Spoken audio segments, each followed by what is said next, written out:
Star మాల promo చూసుకున్నట్లయితే Telugu big boss season 9 మరో weekend అయితే వచ్చేసింది మనందరం ముందుకి. నాగార్జున గారు స్టేజ్ మీదకి గ్రాండ్ ఎంట్రీ ఇవ్వడం జరిగింది. ఇంకా ఈ వీకెండ్లో వచ్చిన హోస్ట్ నాగార్జున గారు హౌస్లో ఉన్న కంటెస్టెంట్స్తో మాట్లాడుతూ ఆ తర్వాత మాస్క్ మ్యాన్ దగ్గర ఆగారు. అరే షో నాకు అర్థం కాదు, నీలో సైకో అప్పుడప్పుడు బయటపడుతుంది, మళ్ళీ కామన్గా ఉంటున్నావు, నువ్వు ఏమైనా అపరిచితుడువా అని అడిగేసరికి ఒక్కసారిగా బిక్కమొహం పెట్టుకుని మాస్క్ మ్యాన్ ఏమైంది సార్ అని అడిగారు.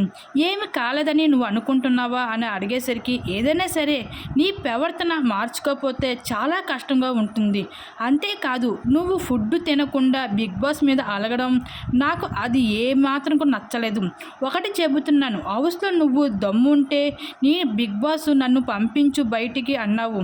నేను చెబుతున్నాను, దమ్ముంటే నువ్వు బిగ్ బాస్ నుండి బయటికి వెళ్ళిపో అంటూ ఒక్కసారిగా నాగార్జున గారు అయితే మాస్క్ మ్యాన్కి చాలా ఫైర్లో గట్టిగా ఇచ్చి పడేశారు.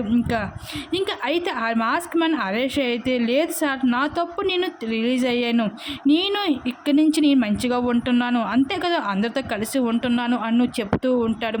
అయితే ఆ మాటలు విని నాగార్జున గారు మాత్రమని ముందు తప్పు చేసి నేను ఇప్పుడు మంచిగా ఉంటున్నంటే అది ఎలాగవుతుంది, నువ్వు చేస్తుంది చాలా తప్పు, భోజనం తినకుండా అలా ఉండిపోయావు, తనుదో వచ్చి తినిపించిన దాకా నువ్వు తినకుండా అలాగ ఉండిపోయావు, అదేమిటి కరెక్ట్, బిగ్ బాస్ అంటేనే చాలా గేమ్స్ ఎమోషనల్ అన్నీ ఉంటాయి, అవన్నీ తట్టుకొని వెళ్ళబడి ఈ బిగ్ బాస్ ఉండగలడు అంటూ నాగార్జున గారు అయితే స్టేజ్ మీదకి వచ్చిన మాస్క్ మ్యాన్కి అయితే గట్టిగా ఇచ్చి పడేసరి ఈ వీకెండ్లో.